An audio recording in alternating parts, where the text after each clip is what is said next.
నమస్తే friends, welcome back to ఈ తరం హౌస్ వైఫ్. ఈరోజు మన వీడియోలో దూది లాంటి ఇడ్లీని ఇంట్లోనే చాలా సింపుల్గా అచ్చం హోటల్ స్టైల్లో ఎలా ప్రిపేర్ చేసుకోవాలో ఈ వీడియోలో చూపించబోతున్నాను. అలా తుంచితే తునిగిపోతుంది, నోట్లో వెన్నలా కరిగిపోతుంది అనమాట. అంత సాఫ్ట్ ఇడ్లీని ఎలా చేయాలో ఈ వీడియోలో చూసేద్దాం. దీనికోసం ఒక బౌల్ తీసుకొని ఒక 3 కప్పుల వరకు ఇలా ఇడ్లీ రవ్వ తీసుకోవాలి. నేనైతే ఒకే గ్లాస్ మెజర్మెంట్తో ఇలా ఒక 3 గ్లాసుల వరకు ఇడ్లీ రవ్వ తీసుకున్నాను. ఇదే గ్లాస్తో మనం మినపప్పు కూడా కొలత వేసుకోవాల్సి వస్తుందన్నమాట. ఇప్పుడైతే ఇందులో ఒక 2-3 గ్లాసులు వాటర్ వేసేసి అలానే నానబెట్టేయచ్చు, లేదంటే ఒకసారి వాష్ చేసుకునే పని అయితే ఇలా శుభ్రంగా వాష్ చేసుకోండి. నీళ్ళల్లో ఇదంతా మిక్స్ అవడం అంతా ఏముండదు అనమాట. ఇడ్లీ రవ్వ మనం కాసేపు అలా వదిలేస్తే ఆ వాటర్ అనేది పైకి తేలిపోతాయి.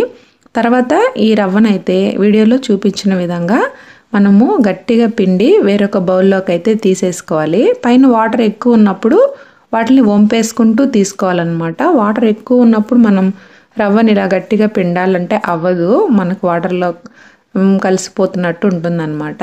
తర్వాత ఇదంతా తీసేసిన తర్వాత 1.5 గ్లాసు నీళ్లు ఆ రవ్వ మునిగేంత వరకు పోసి నానబెట్టుకోవాలన్నమాట. దాన్ని పక్కన పెట్టేసి ఇప్పుడు వేరే ఒక బౌల్ తీసుకొని ఇందులో మనం కొలుచుకున్నాం కదా గ్లాస్తో రవ్వని, అదే గ్లాస్తో 1 గ్లాస్ వరకు మినపగుళ్ళు వేసుకొని వాటిని కూడా ఒకసారి శుభ్రంగా వాష్ చేసేసుకోవాలి.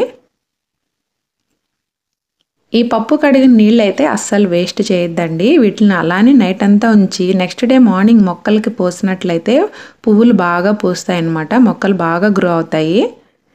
నెక్స్ట్ ఇందులో కూడా నీళ్లు వేసి ఒక 2 గంటల పాటు నానబెట్టుకుంటే సరిపోతుంది. ఒక 2 గంటల తర్వాత అయితే చూపిస్తున్నాను. ఇప్పుడు పప్పు అయితే బాగా నానిపోయిందండి. ఇప్పుడు దీన్నైతే మనం మిక్సీలో వేసుకోవాలి.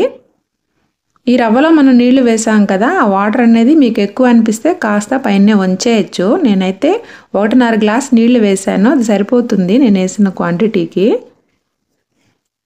ఇప్పుడైతే మినపప్పుని కొంచెంగా మిక్సీ జార్లో తీసుకుని కాస్త నీళ్లు వేసుకుని మెత్తగా వెన్నలాగా గ్రైండ్ చేసుకోవాలన్నమాట. చాలా సాఫ్ట్గా గ్రైండ్ చేసుకోవాలి. చూసారా ఇలాగా. ఇప్పుడు దీన్నైతే ఈ ఇడ్లీ రవ్వ ఉంది కదా అందులో కలిపేసుకోవాలి. ఇడ్లీ రవ్వ కూడా మనకు బాగా నానిపోయింది, 2 అవర్స్ అయింది కదా నానబెట్టి. ఇప్పుడు ఈ మినపప్పు మిశ్రమాన్ని ఇడ్లీ రవ్వలో కలిపేసుకోవాలి. మళ్ళీ మిగిలిన పప్పును కూడా అలానే మిక్సీ జార్లో వేసుకొని మెత్తగా గ్రైండ్ చేసుకొని ఇడ్లీ రవ్వలో కలిపేసుకోవాలి. ఇప్పుడు గరిటెతో ఇడ్లీ రవ్వ, మినపప్పు, ఈ పిండి ఉంది కదా ఇది మొత్తం బాగా కలిసే విధంగా ఒకసారి బాగా కలిపేసుకోవాలన్నమాట. ఇదంతా నేను ముందు రోజు నైట్ ప్రిపేర్ చేసుకుంటున్నాను. ఈవినింగ్ ఒక 7కి కానీ 6కి కానీ ఇలా రవ్వ పప్పు నానబెట్టుకుంటే సరిపోతుంది. ఇలా కలిపి మూత పెట్టేసుకోవాలన్నమాట. నెక్స్ట్ డే మార్నింగ్ చూపిస్తున్నాను చూడండి. నాకు పిండి అయితే కరెక్ట్ కన్సిస్టెన్సీలో ఉంది. ఇప్పుడు దీంట్లో తగినంత ఉప్పు వేసుకొని బాగా కలిపేసుకోవాలి.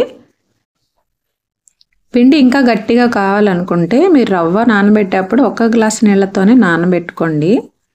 తర్వాత ఇడ్లీ ప్లేట్స్కి అయితే కాస్త ఆయిల్ అప్లై చేసుకొని ఇప్పుడు ఈ పిండిని అయితే ఇడ్లీ లాగా వేసేసుకోవాలి.